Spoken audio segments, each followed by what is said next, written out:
Hey, Kingdom family, coming to the living room today with Three Crowns. We will be speaking about the illusion of hyper independence. Okay, kings and queens.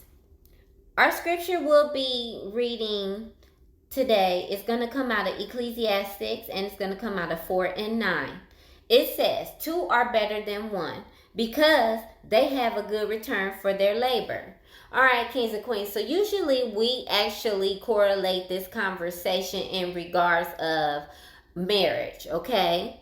But I want you to look at it from a different perspective and vantage point, that being hyper independent does not mean that you don't still need God, okay? I don't want you to get so independent that you feel like you don't need God in your life. What we're seeing nowadays in this world is, as soon as somebody comes up, as soon as things are going very well for their life, what happens is they forget about God, okay?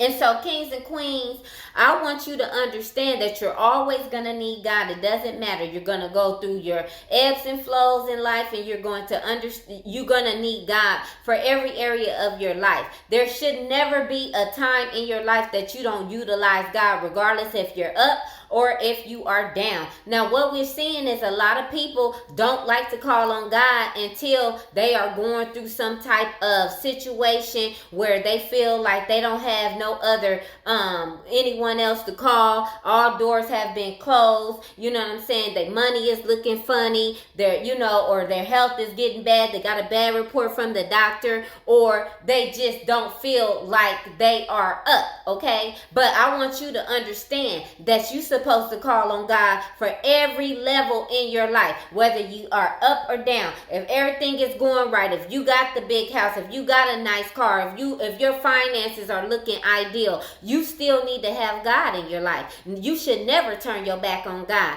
because just like you will acquire something, God is the same one that'll take it from you if you feel like you are too independent to actually have God in your life, kings and queens, okay? Your independence is amazing, okay? I just want you to know that. I want you to understand that being independent is not a bad thing, all right? It only becomes negative when you get rid of God or don't acknowledge God for getting you to the point where you can be self-sufficient and independent, okay? We should never turn our back on God, all right? But hyper independence, saying I don't need God for anything, I did it all myself, and having this ego with it, it's like you're living in an illusion. Because if you think that you got to the point where you are at today and God did not help you and assist you in that area, then that means you are delusional and you're living in an illusion, because God is always going to be the one that's going to assist you in your elevation, kings and queens, and that's just period, okay?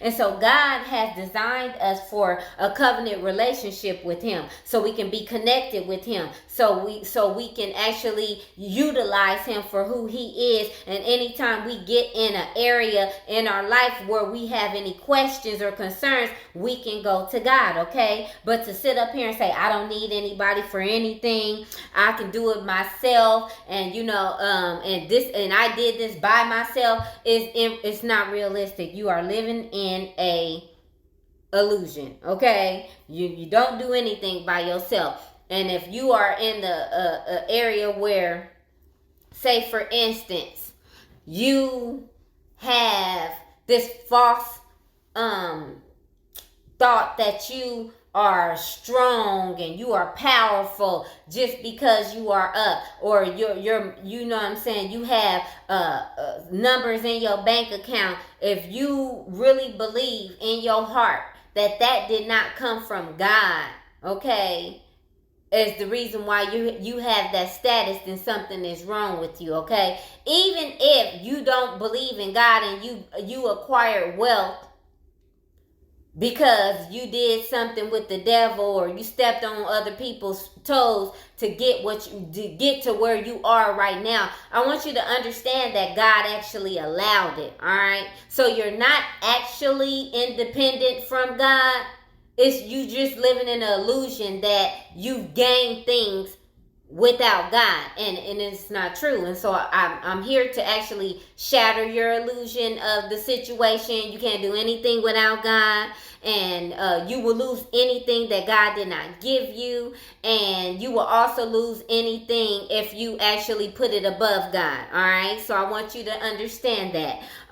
You know what I'm saying? Like I said, it's always good to be self-sufficient and independent, but once it gets dangerous, once you feel like you've done everything by yourself and you don't acknowledge God in any of it, or God didn't give it to you. And so I want us as a kingdom family and kingdom people that derive from God, I want you to understand that you need to acknowledge God in your independence. If you're self-sufficient, you are not self-made, you are God-made. And so he gives you those ideas. He gives you, you know what I'm saying, the drive to do it. He gives you everything. And so he needs to be acknowledged for that. All right. I want you to understand that you will gain more when you include God. You will gain more when you pray to God. You will gain more when you ask God for his guidance. You will gain more when he is acknowledged. You will actually build on a foundation where you will actually keep what you have when you are utilizing God in your independence. Okay, he'll make you feel safe, he'll make you feel protected, he'll make you strong, he'll make you powerful. And I much rather have the power of God, the strength from God, the information from God, the knowledge, wisdom, and confidence from God. I would rather have that than to try to do it on my own and have this false independence, thinking that I'm separated from God in any of it, okay? Because I want to be able, if I'm going to put in hard work, if I'm going to be independent, I want to be able to keep the things that I have. So I'm going to acknowledge God in all of it. Matter of fact, I'm going to ask God to give me more with his grace and his blessings, and I'm going to ask him for his favor, okay? And then in my independence, I'm going to be able to be comfortable in that because I know that God is supporting it. All right, kings and queens. And so I want you to look at that. Don't ever think that you are independent from God. Always partner up with God as your CEO. Always partner up with God as your guidance and to direct your steps. Don't ever feel like you do it on your own, because I'm telling you right now that is false. It's an illusion and you're being delusional. Okay, kings and queens, I love you so much. I'll talk to you soon.